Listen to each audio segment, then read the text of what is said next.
pourquoi ce forum? Parce que, comme il l'a si bien dit, nous avons tous assisté au président de la République, son Excellence, le président Macky Sall, qui avait demandé depuis 2013 à ce que l'on fasse des assises du secteur de l'artisanat. Pourquoi? Parce que tout le monde sait qu'il y a des difficultés par rapport à la démarche. Et pour ceci, nous nous sommes déplacés jusqu'à Saly avec l'ex-ministre de l'Artisanat, M. Dame Diop. Après 3 jours de travail, jusqu'à présent, par exemple, les conclusions restent à tomber. Et voilà pourquoi nous, en tant qu'acteurs, étant donné que nous avons jugé nécessaire les réformes de ce secteur-là, nous nous sommes concertés et voir la nécessité d'organiser un forum pour pouvoir fondre un document lequel doit porter toutes les réformes et tous les changements que nous pensons pour essayer après d'essayer de mettre ça sur la table du président pour au moins avoir une bonne fois pour toutes une solution par rapport à nos problèmes. Bon, en fait, je peux vous citer certains éléments, par exemple, en passant par les chambres consulaires. Par exemple, les chambres de métiers qui ces derniers jours, ont fait des élections. Nous avons tous constaté des anomalies par rapport au système, surtout d'élection. Parce que vous ne pouvez pas imaginer une personne candidat à sa propre candidature qui confectionne les cartes avec lesquelles nous devons aller aux élections. Donc, il est impensable qu'un monsieur comme ça puisse perdre des élections. Et la preuve, dans les 14 régions du Sénégal, il n'y a pas un seul qui a pu bouger de son fauteuil.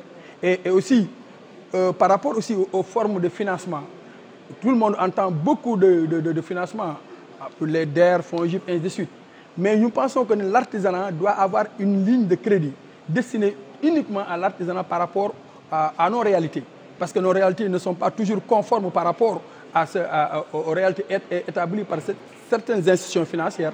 Ce qui fait que nous souhaitons avoir une ligne de crédit, mais aussi dans le cadre de la formation, aussi avec la nouvelle technologie, nous voulons aussi avoir des moyens de renforcement de capacité.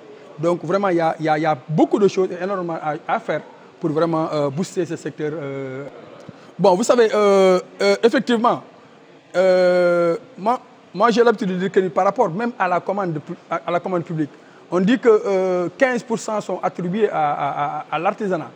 Mais aussi, il faut voir quelles sont les conditionnalités pour pouvoir accéder à ces marchés. Ce n'est pas donné à tout artisan. Et nous, la plupart d'entre nous, c'est des artisans qui vivent au jour le jour. Donc, tous ces marchés qu'on entend, soit c'est une personne ou 2 personnes qui peuvent peut-être gagner des marchés par rapport à cela. Donc, en global, je pense que tout cela doit être revu, pour que comme on dit, tout soit disponible, à notre disposition.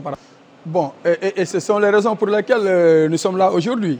Parce que les problèmes demeurent toujours conséquents, parce que jusqu'à présent, vous n'avez pas une seule fois assisté à un forum de ce genre, parce que d'habitude, c'est l'État qui organisait ou le ministère qui organisait les genres de ce forum. Mais si les acteurs prennent leur destin en main, ça montre qu'on peut espérer à un avancement, à une nouvelle orientation par rapport à une bonne politique de l'artisanat, bien sûr. Bon, la suite, c'est que nous allons effectivement essayer de mettre un document sur place. Et ce document va être présenté au président de la République, qui ne cherche qu'on lui indique de bonnes orientations pour pouvoir effectivement amener des solutions par rapport.